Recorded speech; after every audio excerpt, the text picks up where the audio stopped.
Okay, good. Yeah, right around $9.50. Exactly. In fact, Thinkorswim has it at $9.41.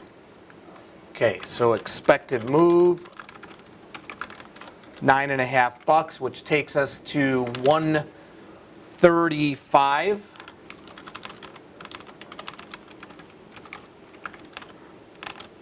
Up to 154 for an expected range. That is a big, big expected move for CRM.